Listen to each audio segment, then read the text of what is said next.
Magandang gabi po sa inyong lahat. Narito na naman tayo para sa isang natatanging online usapang bukasyon with Bishop Reynaldo Evangelista. Ito po si Father Randy De Jesus, ang inyong kalakbay sa pagtugon. Ito po si Eltan, ang inyong kalakbay sa pagtugon. Ito po si Carlo Malagaya, ang inyong kalakbay sa pagtugon. Ito si Bishop Ray Evangelista, ang inyong kalakbay sa pagtugon. Ang buhay ng isang pari ang bibigyan natin ng pansin sa gabing ito sa tulong ng ating minamahal na obispo. Noong pong mga nakaraang mga bahagi na natin sa online usapang bukasyon, binigyan natin ng pansin ang kwento ng simulain ni Bishop Ray, ng kanyang pagkabata hanggang sa siya ay nagkaroon ng interes sa pagpasok sa loob ng seminaryo. Ang ikalawang bahagi ng online usapang bukasyon ay patungkol naman sa buhay paghuhubog sa seminaryo ng ating minamahal na obispo. At sa pagkakataong ito, ating pakikinggan ang kwento ng buhay pari ng ating minamahal na obispo. Mula pa nang siya ay maging tagapaghubog sa seminaryo at maging kura paroko sa isang natatanging parokya. Bishop Ray, ang pagkakataon po ay nasa inyo para sa kwento ng buhay pari. Salamat, Padre Randy. Makwento ko ngayon ang aking pagiging pari. Inordinan akong pari ng yumaong Archbishop Mariano Gabiola noong June 19, 1986 sa San Sebastian Cathedral. 5 kaming inordain nung araw na yon.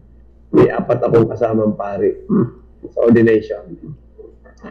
At after ordination, binigyan kami ng appointment at napagbukas ko ng appointment letter ko, nakalagay doon na magtuturo ako sa seminaryo. Magiging tagapaghubog ako sa seminaryo. Sa St. Francis de Sales Minor Seminary.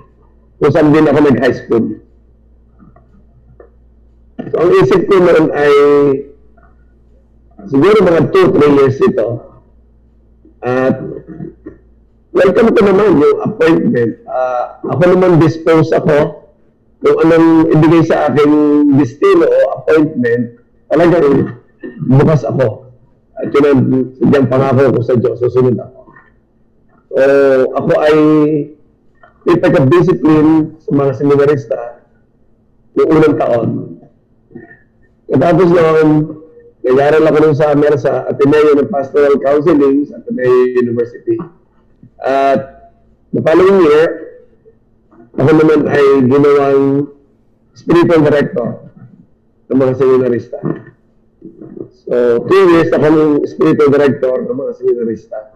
Bibigay ng spiritual conference, kapapagpisal, bigay ng ginagawa din, kukulapin ang mga spiritual directors natin sa ating formation dito sa OLP at sa PNP. Pagkatapos noon, ako ginawang vice rector ako, at actually acting rector na rin noong year na yun, on the 4th year, at the following year, ginawa akong rector ng seminary. So yun ang mga sunod-sunod kong initial years na aking pagkapari. At isang mabigat na responsibilidad ang pagiging isang rector ng seminaryo. Dahil sa ating balikat na kaatang ang tulpulin na pangasiwaan kasama ang aking mga co-formators ang paghuhubog ng mga seminarista. So yung kabuuan ng formation ay ako ang mangunguna. Ikatulong ako ng spiritual directors, ikatulong akong procurator, principal, lay faculty, at iba pang mga tagapaghubog, pero ako ang talagang tagapanguna sa lahat. At yun, tuloy-tuloy, nabot ako ng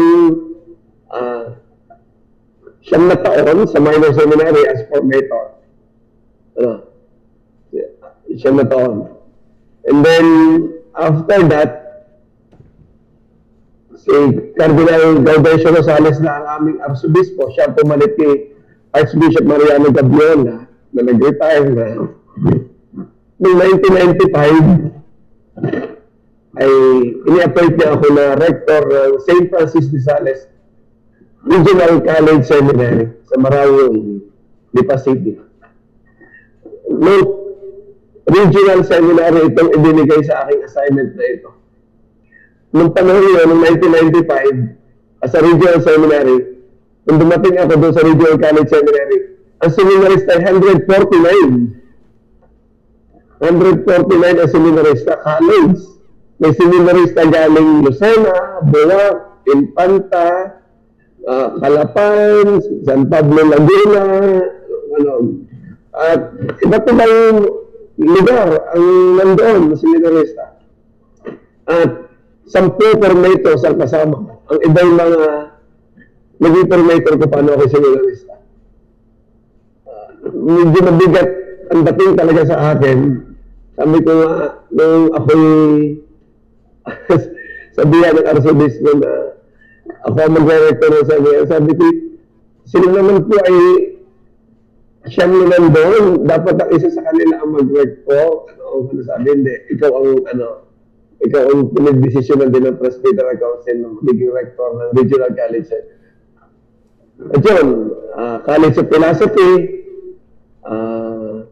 from 1995 hanggang year 2000, ako ang rector ng St. Francis de Sales Regional College Seminary.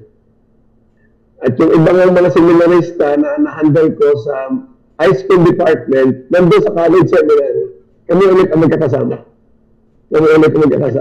May batch niya na ako ang nakaperma sa diploma nila ng high school, ako rin ang nakaperma ng college. Sila mag-graduate. So, yun ang karanasan ng ilang mga seminarista at yung mga naging pare na kinukwento nila sa akin. So, 95 to 2000, ako ay formator sa mga seminarista. At alam niyo naman ang pagiging formator, kayo naman yung mga seminarista, Father Randy, matagal na rin formator sa seminaryo. Talagang ang hinihingi sa pagiging isang formator ay yung panahon, yung dedication.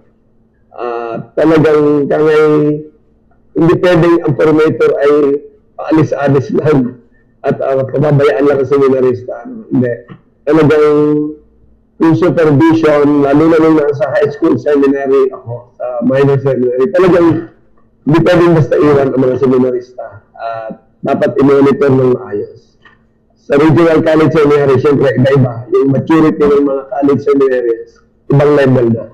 At may mga committees na nagpapatakbo ng community. At siyempre, may regular faculty meeting ako, quiz meeting, Of course, imilimit ko rin ang bishops ng region every year bilang rector. So, dumadating yung iba't ibang mga obispo ng Regional College Seminary para sa meeting namin with quiz formators. Yun, hinandal ko lahat yun. Kasabay siyempre ng aking pagiging formator sa high school department at sa college seminary, may mga ibang responsibility binigay sa akin ang Archdiocese sa Arsobispo. So, nasa Presbyterian Council ako, bilang rector ng seminary, naging member din ako ng College of Consultors ng Archdiocese of Lipa. So, may mga meetings, may mga concern ng Archdiocese na talagang tinututukan namin as a Presbyterian Council at may mga concern na hindi lamang pa seminary, pang Archdiocese. Yun ang aking experience doon sa 14 years as formator. Hindi naman ibig sabihin ng formator sa seminary, hindi na ako nakakapag-misa sa labas, sa mga parokya, o sa kung saan mga ako'y nare-request. Kapag kasal ako, kakapag-misa ako sa funeral mass, doon sa Lipa Cathedral, o kung saan man malapit doon sa seminaryo, every now and then, gaya din naranasan ibang formator sa seminaryo. Pero, paliwanag sa akin na ang priority kong responsibilidad, ang unahin kong responsibilidad, ay ang formation ng seminarista. At yun naman ay inarinig sa amin ng aming arsobispo. Na sabi niya sa amin ay, without prejudice to outside commitments, your priority is the formation of seminary. So, hindi naman niya pinagbabawalan kami tumanggap ng commitment o schedule sa labas. Pero, hindi pwedeng basta maiwan o mapabayaan yung formation. So, 86 to 2000, 14 years as a formator. At noong year 2000, Jubilee year 2000, for the first time, binigyan ako ng assignment ni Archbishop Galvez Rosales, parokya, as parish priest. Saan? Sa Talisay, Batangas. Diyan sa tabi ng lake. Maraming tilapia at saka bangus. Ang parokya yun ay, ang patron ay si San Guillermo. San Guillermo Parish, ang parokya. Si San Guillermo sa Ingles ay St. William the Hermit. So, St. William the Hermit. Yung patron sa Talisay, patron sa Lawag Cathedral, isa yun. So, yung Lawag Cathedral ay St. William the Hermit Cathedral. So yun, 2000 yun, summer ng 2000, mag-Holy Week doon, nandun ako, lumipat ako sa Talisay. Ang unang araw ng linggo na celebrate ko, linggo ng Palaspas. Linggo ng Palaspas. Talagang, hindi ko makakalimutan yung first Sunday ko with my parishioners, Palm Sunday. Palm Sunday. So yun. Bago itong karanasan sa akin, dahil after 14 years, tuloy-tuloy, tuturo ako, supervise sa information, bigla akong binigyan ng parokya. So, hindi ako nag-assistant parish priest, so ginawa akong parish priest. At awa ng Diyos, ay na-manage ko yung parokya, San Guillermo Parish, sa loob ng 4 na taon na mahigit. Meron ding kasabay na pagiging director ng school, yung aking pagiging parish priest dahil may Catholic school katabi ng parish church, San Guillermo Academy. So director din ako ng school from year 2000 hanggang year 2004. Okay. So yun ang aking naging karanasan bilang pari. Bali, 18 years na ako nag-serve bilang pari ng Archdiocese of Lipa. At noong August 2004, may bago na kaming Archbishop ulit, Archbishop Ramon Arguelles. Inalta na si Archbishop Galvez Rosales ay napalipat na sa Maynila, naging Archbishop of Manila. So dumating na may si Archbishop Ramon Arguelles. Nagmano ako dito sa bago naming Arsobispo. Tanda ko yun, Fiesta ng Santa Clara, August 11, Santa Clara, Santo Tomas, Batangas. Pagmano ko sa kanya, sabi niya, di ba ikaw si Father Ray? Sabi niya, opo. Ako'y mag-general reshuffle ng assignments, maglilipat ako ng mga pare. Ikaw ulit ang rector ng Regional College Seminary. Sabi sa akin niya, umuwi ako. Sabi ko, sige po, kung doon po niyo po kailangan. So that was August 11. Tandang-tanda ko yung petsa yan. Bishop St. Clair. So, lumipat ako sa Regional College Seminary ulit. Same room. Lumilit ako sa kwarto ko sa Kapalang Galing. Bago ako maging parish priest sa Talisay. Lumalik ako doon. Niyatid ako ng mga taga-Talisay, taga-San Guillermo Parish. Nagkatid sila doon sa Marawi. Siyempre nga, 4 taon doon ako naging parish priest. Lumalik ako sa seminary. At sabi nga lang later on, ilang mga pare, ano kaya ito ibinalik dito? Dahil alam nila na sana tutuloy-tuloy ako ng ibang bigger parish, ayun parang nasa sa isip pala ng ibang mga pare, after Talisay, At hindi ko rin naman alam, at November, inawal ako ng Apostolic Mission na niya-appoint ako Bishop of Buwak. So, yun ang naging mga assignments ko bilang pare. Bumalik pa ulit ako ng pagiging rector ng seminary after Talisay, after San Guillermo Parish. Pero nung dumating na yung appointment letter ko bilang bishop of Buwak, Marinduque. Ang nakalagay na ay Paris Priest ako ng San Guillermo, Paris, Talisay. Hindi na nila alam yung inilipat ako sa Regional College Seminary ulit. Yun ang nakalagay doon sa appointment letter. So, yun. Salamat po, Bishop Ray, sa unang bahagi ng ating kwentuhan patungkol sa buhay pagpapari. No? Earl and Carlo, kung titingnan ninyo, no?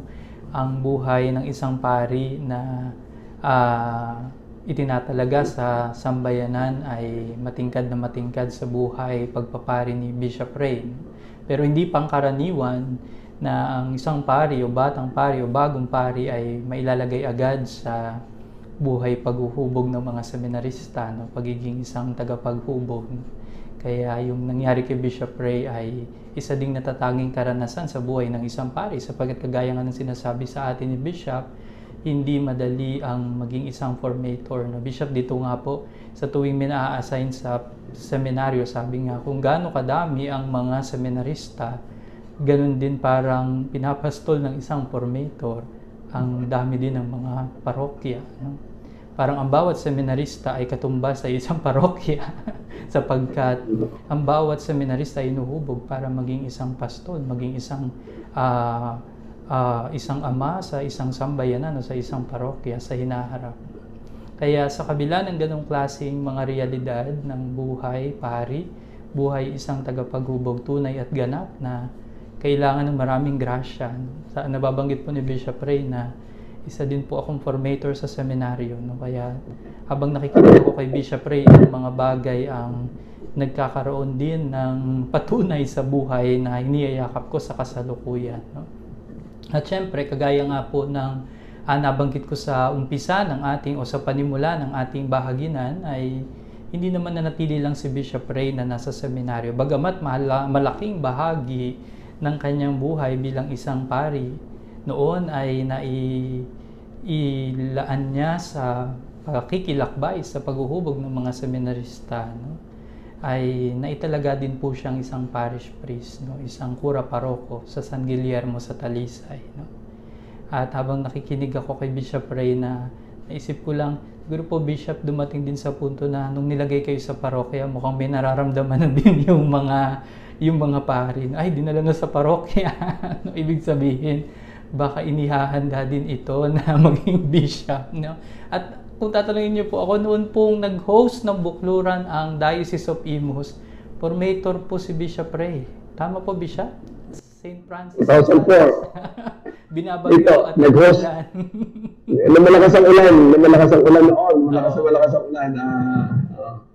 Nag-host ang Imus. Nag-host ang OLP. Bukluran. Seminary meet. Yung po yung time, Bishop, na kayo ay ibinalik ng seminaryo? Oo. Yun. Yung ibalik ako from Talisay, ibinalik ulit ako sa seminaryo. At nabanggit mo yung bukluran noon na nag-host kayo November yun November na maulan. Natawag din ako ng Apostolic Mission noon na ako ay Bishop of Buwak, Marinduque. Kaya nagko-coach ako doon sa mga seminarista ay parang lutang kasi in a few days, December 11, i-announce officially yung aking appointment. November 28 o November 30 ang bukluran na yan sa date na yun. So, in less than 2 weeks, alam ko na yung appointment ko. Ako pa sa Marinduque. Alis ako sa Regional College Seminary. Nakakatuwa po kasi noong time na yon ay parang may umuugong na din sa bukluran, no? Nung si Bishop Ray nung tinawag ang St. Francis de Sales at si Bishop Ray ang nag-represent nga bilang rector, no? Kaya sabi ko nga, siguro natatandaan ni Bishop nung siya ay pumunta dito sa Diocese of Imus nung nag-host ang seminaryo ng bukluran. Yun po yung inter-seminary meet, no? Na kung saan ay meron pong iba't ibang mga diocese, ang mga seminaryo mula sa iba't ibang diocese ang nagsasama-sama tuwing November 30. Tama po, Bishop Ray, November 30 po yun. November. Tinatapat kasi natin November 30, holiday yun para Bonifacio Day yata yun, November 30. Bonifacio Day. November 30. Parang gano'n. So So, sa pagkakataon pong ito ay pakinggan naman natin ang mga tanong ng ating mga kasama na sina Earl at Carlo. Mauna po si Carlo. Magandang gabi po, Bishop Ray. Maraming salamat po muli sa inyong pagsama sa amin at pagbabahagi ng inyong kwento. Bishop, ito lang ang aking tanong. Ano po para sa inyo ang greatest joy ng priesthood? Ang greatest joy ko bilang pari ay yung ako ay makapag-celebrate ng banal na misa, Holy Eucharist.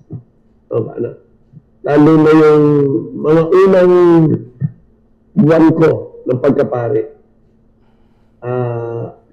Talagang maliwanag sa akin na yung pagmimisa ay talagang pinakamalalim na pakikipag-invite ko sa Panginoong Jesus. Wala nang uuna pa doon. No? Wala nang uuna pa doon. At doon mismo, litaw na litaw ang aking pagkapahit sa aking pagdiriwang ng banal na Eucharistia, ng banal na misa. Ginagamit ako ng Diyos na instrumento niya para yung ostya at alak sa altar ay maging kamahal-mahal ang katawan at dugo ng ating Panginoong Jesucristo. Siya lang naman ang makakagawa nun. No? Kahit paanong talino ng pare, kahit paanong talagang galing magsalita, mag-homily ng pare, kung wala ang tulong at biyaya ng Diyos, hindi mayayari yung ganong malalim na hiwaga, the mystery of the Holy Eucharist, sa pagdiriwang ng banal na misa. Kaya, naliwanag sa akin at natutuwa ako na binigay sa akin ng Diyos ang biyaya na ito na makapag-celebrate ako ng pinakamataas na sakramento, na highest form of worship para sa sambayanan, para rin sa aking sarili, para sa Diyos. Maraming salamat po, Bishop Ray, sa inyong pagpabahagi. Sa katunayan nga po, habang pinakikinggan ko ang inyong sharing, lalong lumalakas ang aking loob at nabibigyan po ako ng inspirasyon na patuloy na tumugon sa tawag ng Diyos. Maraming salamat po sa pagpapaalala sa amin na sa kabila ng maraming pagsubok at hamon na hinaharap ng isang pari sa kanyang buhay at paglilingkod at kitag ito yung natatanging kaligayahan na matatagpuan sa pagbibigay ng kanyang sarili sa Diyos at sa pagdiriwang ng mga sakramento. Kung minsan pa nga po labis na nakatuon yung ating sarili sa karanasan ng pagsubok, kaya nakakalimutan nating mahumaling sa ganda ng kwento ng pag-ibig at kaligayahang matatagpuan lamang sa Diyos.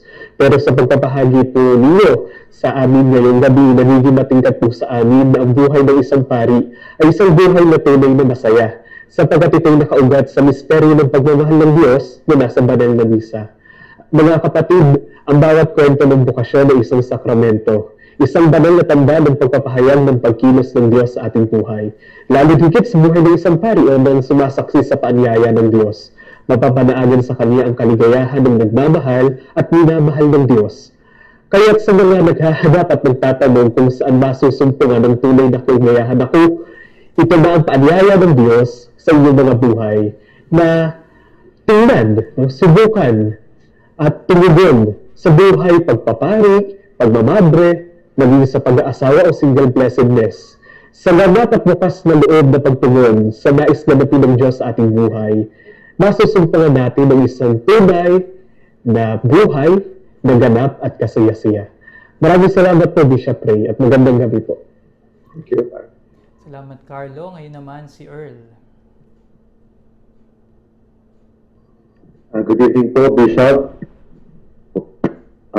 Ito po ang aking katanungan, kasi lalo na po sa inyong pagbabahagi ay napakatulad niyo po pala sa seminaryo at marahil ay marami kayong naibibigay na mapayo sa mga hinuhubog sa buhay pagpapari. Ang katanungan ko lang po ito, ano po ang tingin niyo isang characteristic ng isang banal na pari? Ano sa tingin niyo po ang characteristics ng isang banal na pari? Ang characteristics ng isang banal na pari Unang-una ay may malalim na pakikipagkaibigan sa Panginoong Jesucristo. Deep friendship with Christ. Pag ang pari at ipikaranasan ko mismo ay may malalim na pakikipagkaibigan sa ating Panginoong Jesucristo, ang pari ay masaya sa kanyang pagkapari. At yung galak na kanyang daladala ay may ibahagi niya sa mga tao, sa sambayanan.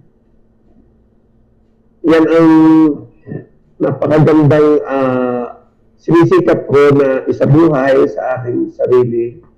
At yung deep friendship with Christ ay inialok mismo ng Panginoon Jesucristo. I call you friends. So, kay aking mga kaibigan, at sinabi niya ito sa mga alagad. Napakalalim ng pagtuturing na yun, napakalalim ng pagtuturing na yun ng Panginoon Jesus sa akin.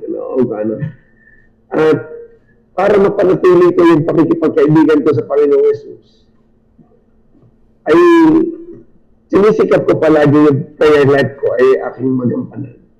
Dahil doon kami nag-uusap ng Panginoong Jesus sa pagdarasal ko araw-araw. Umaga, tanghali, evening prayer, sa gabi, any time of the day, kahit pa ako may mga ibang ginagawa, hindi ako nandun sa chapel for prayer, may deep consciousness ako about my relationship with Christ, my relationship with God. So, yun ang magpapabanal sa pari. At pag ang pari ay may malalim na pakikipagkaibigan sa Panginoon Jesucristo, kaibigan din niya ang lahat ng mga tao kanyang pinaglilingkuran. Mahal din niya ang sambayanan. At nagiging konkreto, nag-overflow yung friendship niya with Christ sa paglilingkod sa mga tao, lalo na sa mga nangangailangan, lalo na sa mga duka. Dahil yun naman talaga dapat ang mangyari na from that deep communion and relationship with Christ, you serve His people, you serve the church. Siyempre pa, hindi naman basta ganoon yun lang ang quality or sikreto ng pagiging isang banal na pari. Ang napakahalaga, ikalawa, na tatandaan at sinisikap ko rin sa buhay ay yung kababaang loob, humility. Para sa akin, kung paano ang Panginoong Jesus ay nagpakababa, he humbled himself, na siya ay nagkatawang tao, siya ay talagang sumunod sa kalooban ng Ama, yung pagpapakababang yun ng Panginoong Jesus, at yung lalo na nasa Philippians, though he was in the form of God, Jesus did not equality with God, something to be grasped at. Rather, he humbled himself and took the form of a slave, being formed in the likeness of man. Yung pagpapakababang yun, ang dapat daladala ng bawat pari at sinisikap kong isabuhay bilang pari. Kaya, dinala ko rin sa aking motto bilang obispo yung meekness at humility ko, for I am gentle and humble of heart. Matthew 11:29. Yan igaling sa Matthew 11:29. Learn from me, for I am gentle and humble of heart.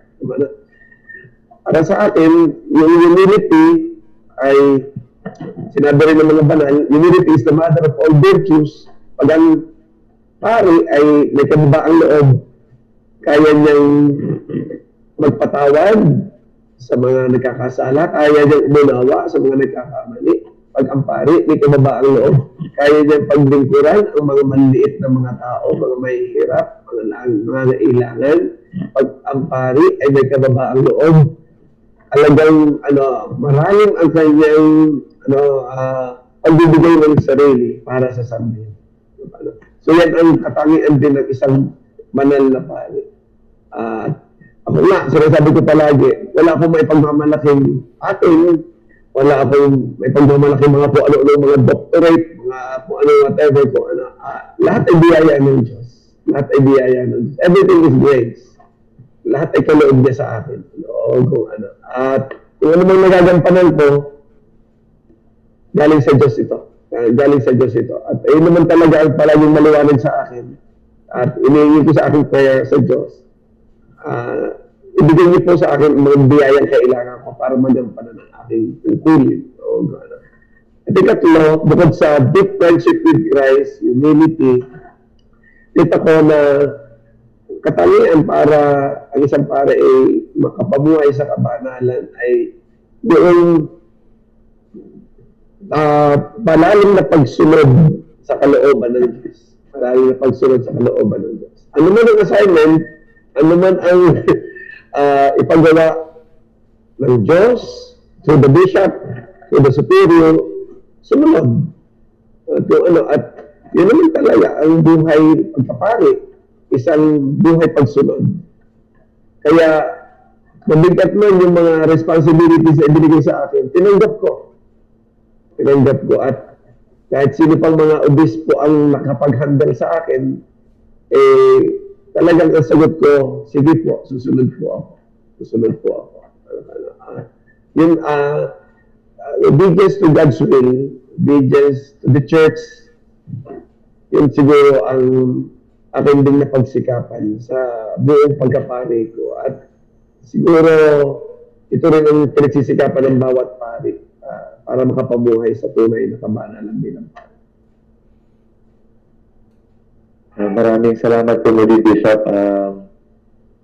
Kung pinapakinggan ko ay talagang hindi biro ang maging pari. Katulad sa mga nakikinig ng mga kapatid nating seminarista ngayong gabi, parating pinapaalala sa atin ni Bishop na ang pagpapari ay sa Diyosan.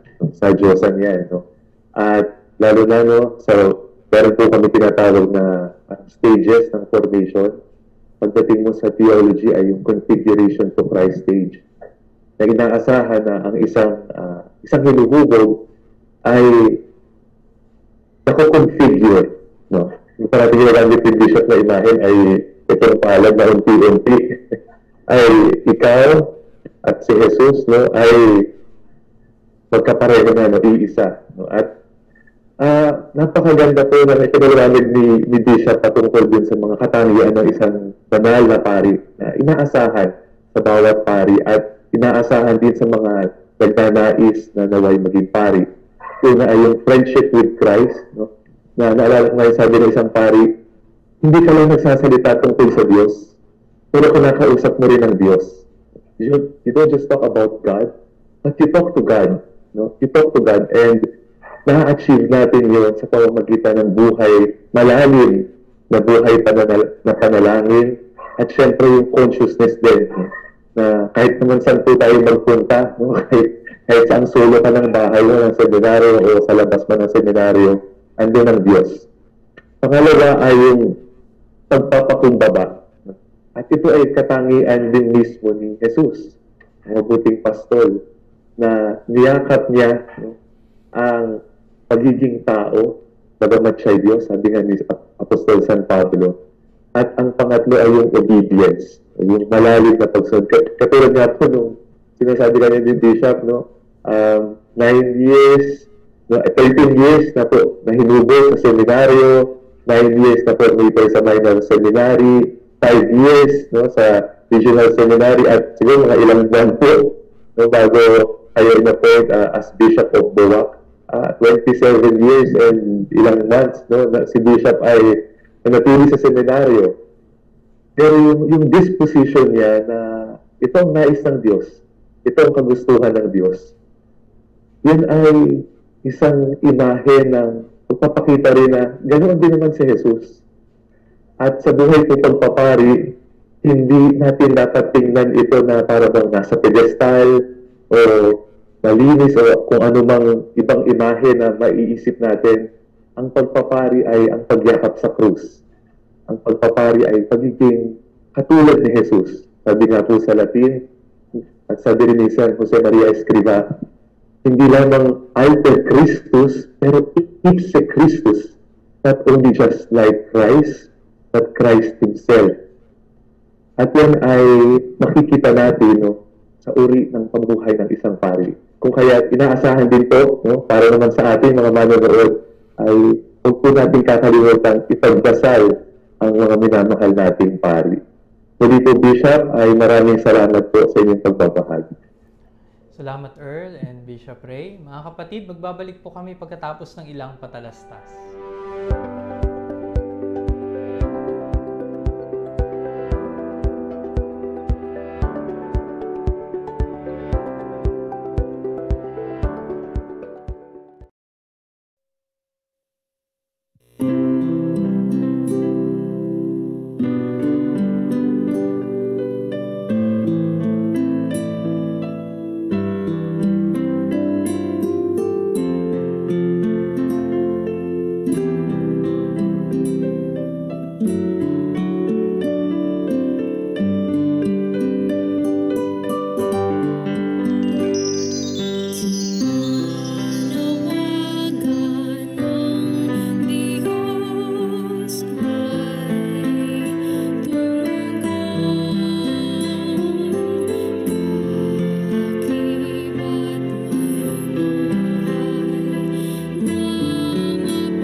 Babalik po tayo sa ikalawang bahagi ng ating online usapang bukasyon with Bishop Ray at ating pong pinag-uusapan at pinagbabahaginan ang kwento ng buhay pari ng ating minamahal na obispo.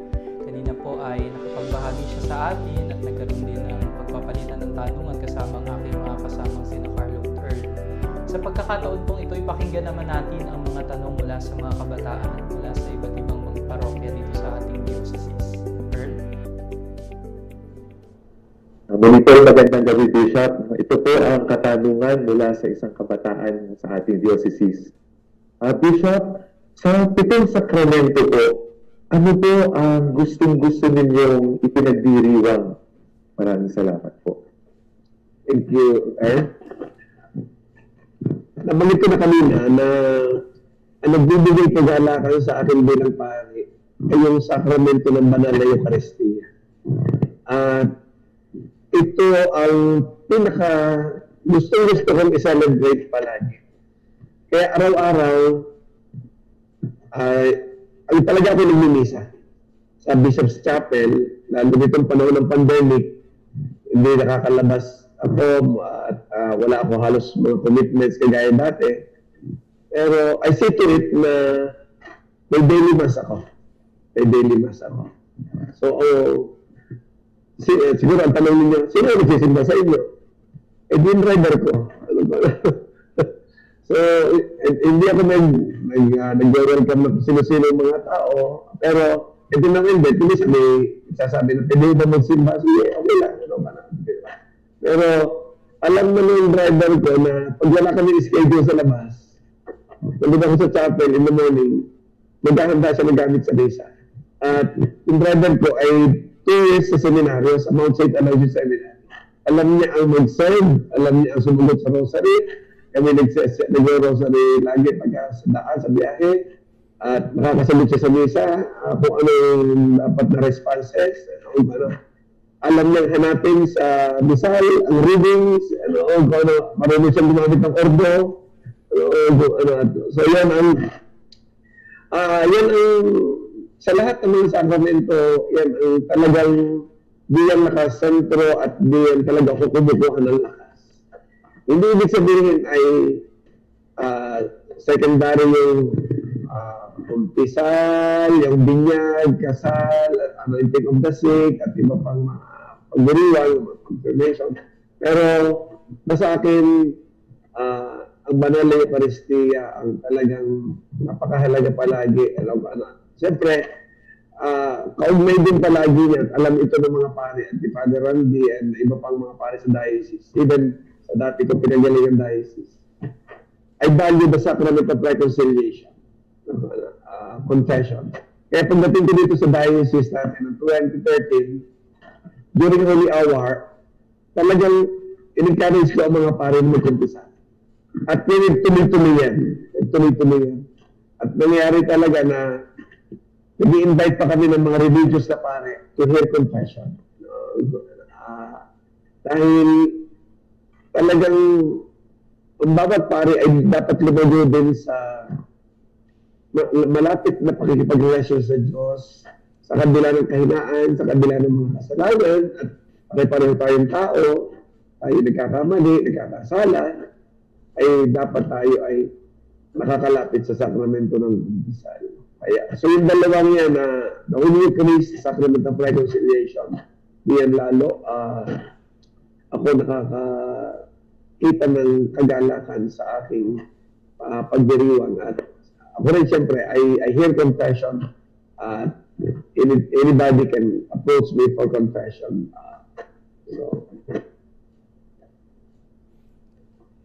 Salamat, Earl. Yung tanong naman mula sa isa pang kabataan, Carlo.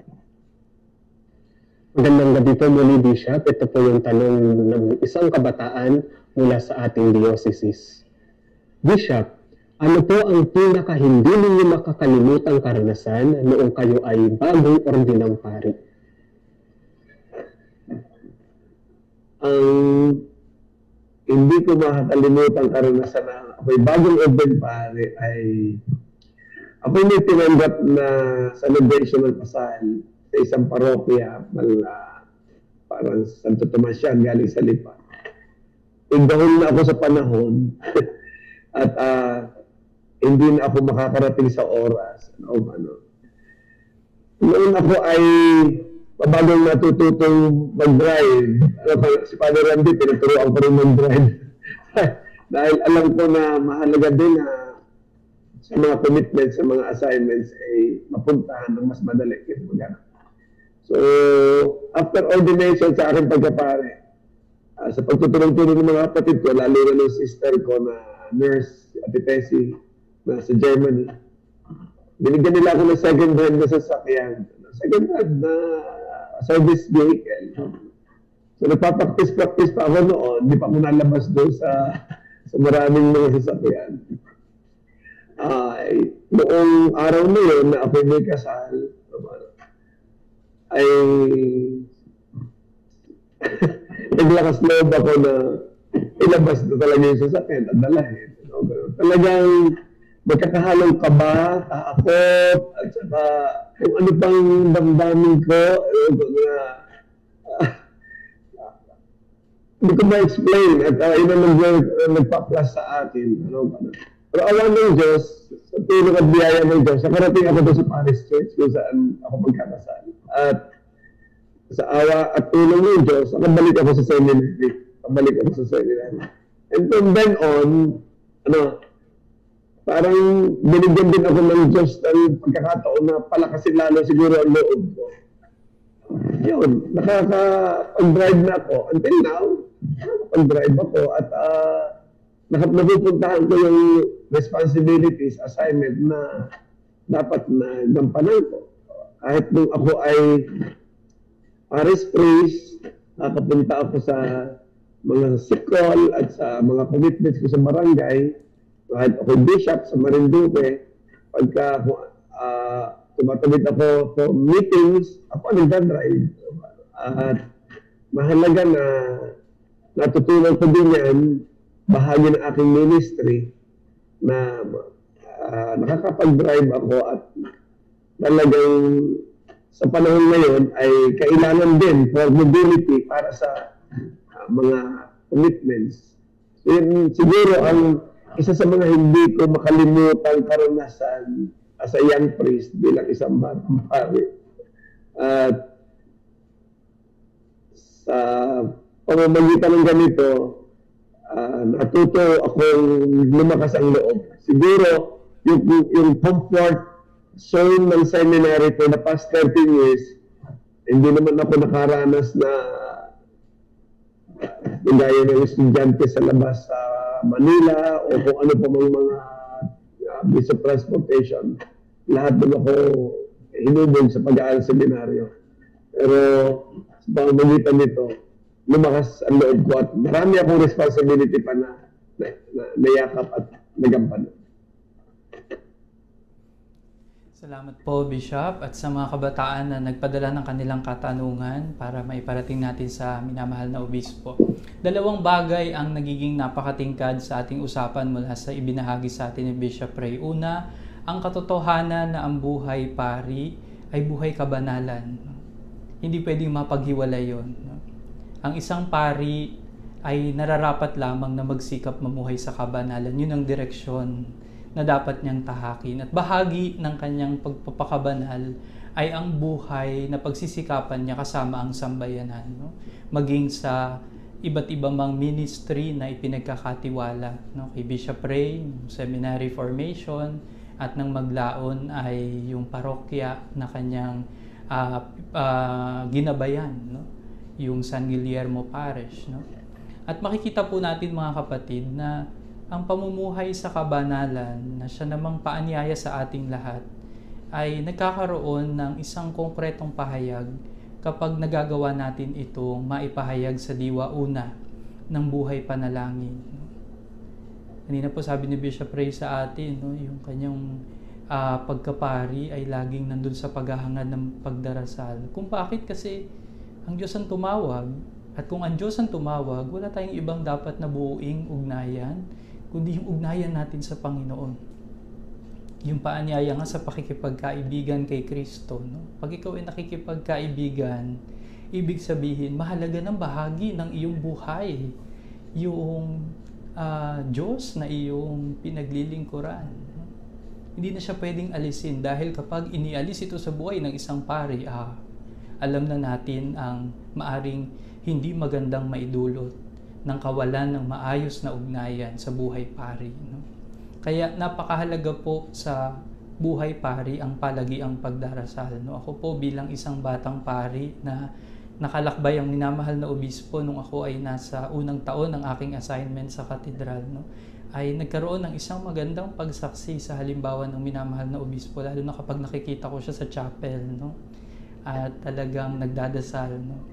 Sabi ko nga, Bishop Ray, siguro kung obispo ka talaga, talagang mapapadasal ka. At sumasaksi po ako sa maraming pagkakataon. Ito napakalaking epekto o impact sa aking buhay bilang pari na ang obispo ay nakikita kong nananalangin, no, na para bagang nag-aanyaya din sa akin upang patuloy na alagaan ang aking buhay panalangin. Pangalawa ay yung kababaan loob, no? Ang buhay kabanalan ay buhay mababa ang kalooban. Kung bakit? Sapagkat ang isang taong mababa ang loob ay laging bukas sa grasya ng Diyos. Hindi sa sariling kakayahan.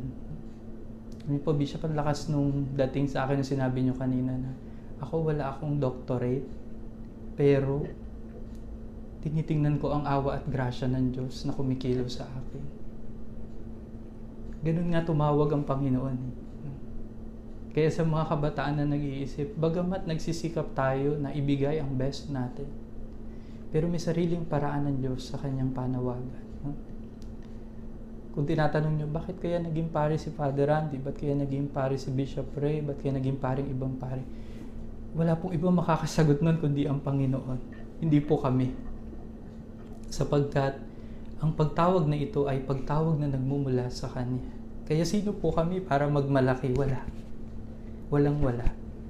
Kailangan lang manatili sa kababaang loob sapagkat sa tuwing namumuhay sa kababaang loob ang isang pari, kaya niyang magpagabay, kaya niyang tanggapin na hindi lahat ng bagay ay kaya niya kapag wala ang grasya ng Diyos. No? Kaya, mahalaga na patuloy na mamuhay sa kababaang loob. No? At pangatlo, yung pagsunod.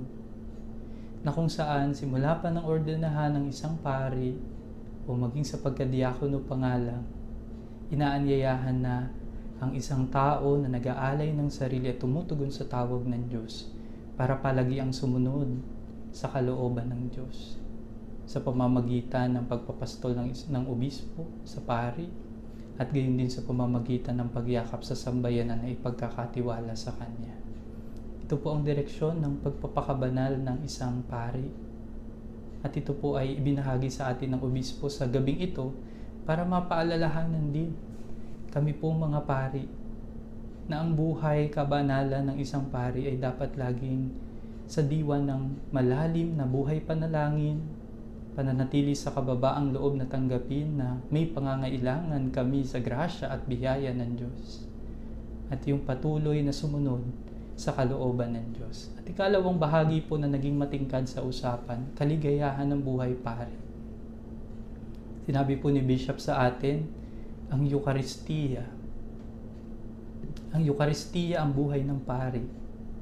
Sapagkat sa tuwing mayroong pagdiriwang ng banal na Eucharistia, laging itong nag-aanyaya sa pag-aalay ng sarili. Ito nga ang dapat na pagsikapan ng mga nagpapari, mga seminarista, at sa amin pong mga pari sa kasalukuyan. Ito ko po na-realize din, Bishop, no, lalo na nung ako ay naging formator, kung bakit kailangan araw-araw may misa sa seminaryo. Kasi ito ang pangunahing huhubog sa isang seminarista. Yung sumaksi kung paanong patuloy at patuloy na nag-aalay ng sarili si Jesus. Na sa tuwing kami ay tumitingin ng seminarista, sa tuwing tumitingin sa banal na katawan at dugo ni Kristo, lagi kaming mapaalalahanan na ang buhay na niyayakap namin ay buhay na pag-aalay ng sarili. At yung maging kaligayahan ito ay isang maaring kabalintunaan at misteryo ng buhay, pero ito ang katotohanan sa buhay ng isang pari. Kapag hindi na siya nakakapagdiwang ng banal na misa, bagamat ang tunay na nagdiriwang ay ang Panginoong Jesus, madarama ng isang pari ang isang panghihina, sapagkat ang lakas niya ay dapat laging nasa Eucharistia. Totoo po, ang bishop ay lagi po nagmimisa. No? Nung ako po ay kasama niya sa bishop's house, kapag po siya magpupunta sa ibang bansa para sa ilang mga paanyaya sa paglilingkod, kahit po napakamadaling araw, gigising siya para magmisa muna bago sumakay ng eroplano.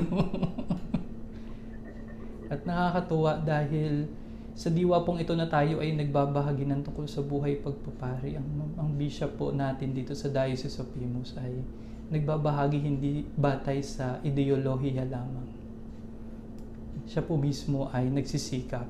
na isabuhay ito. Kaya sa mga kapatid na pari na nakikinig po sa online usapang bukasyon, nawa ay magdulot po ito sa atin ng patuloy pang alab sa pagsisikap natin. No? Bagamat tayo po ay hindi karapat-dapat, patuloy tayong pinapaging dapat ng Diyos dahil sa kanyang awa at grasya.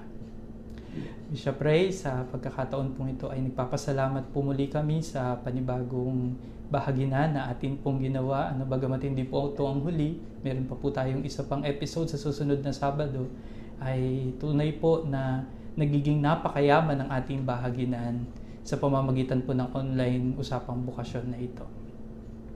Para po sa mga kabataan na nagnanais magpagabay sa diwa ng tinatawag na vocation discernment o pagkilati sa bukasyon, patuloy po namin ipinapaalala ng atin pong ministry sa pagtataguyod ng bukasyon dito sa Diocese ng Imus ay nakahandang makilakbay sa inyo. Mangyaring mag-iwan lang kayo ng private message sa Ministry sa Bukasyon page, Bukasyon kung tawagin page, Ministry ng Bukasyon Facebook account, upang sa gayon ay magawa po namin na makipag-ugnayan sa inyo at magabayan kayo sa kakayahang mayroon kami.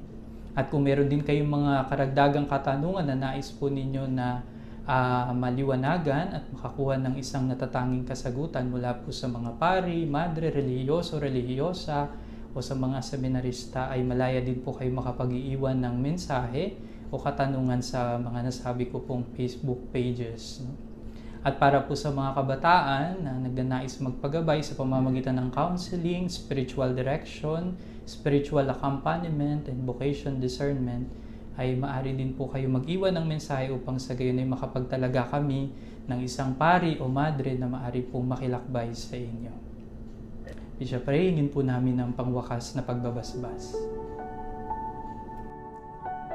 Aming makapangyarihan, salamat po sa biyaya ng pagkapari na pinagkaloob niyo sa akin. Salamat po sa pagtawag niyo sa lahat ng mga pari sa buhay paglilingkod, buhay kabanalan, buhay pagmamalasakit para sa sambayan. Patuloy niyo po na patatagin kami sa aming bukasyon bilang pari mo. Patuloy niyo po kaming bigyan ng biyaya na makapaglingkod kami ng ayon sa iyong hinihingi para sa sambayanan. Pagpalain mo rin po ang maraming mga bataan na may damdamin ng pagpasok sa seminaryo para maging pari. Palakasin mo po sila, patatagin sa kanilang nararamdamang pagtawag nagmumula sa iyo. Ganun din, pagpalain mo ang kanilang mga magulang, kanilang pamilya, at sa gayon, lalo nilang makita ang kahalagahan at kagandahan ng pasyon sa pagpapari. At pagpalain kayo ng makapangyarihang Diyos, Ama at Anak at Espiritu Santo. Amen. Mga kapatid, lagi po ninyong tatandaan, mayroong bukasyon kung tawagin. Ito po si Eritan, ang inyong kalakbay sa pagtugon.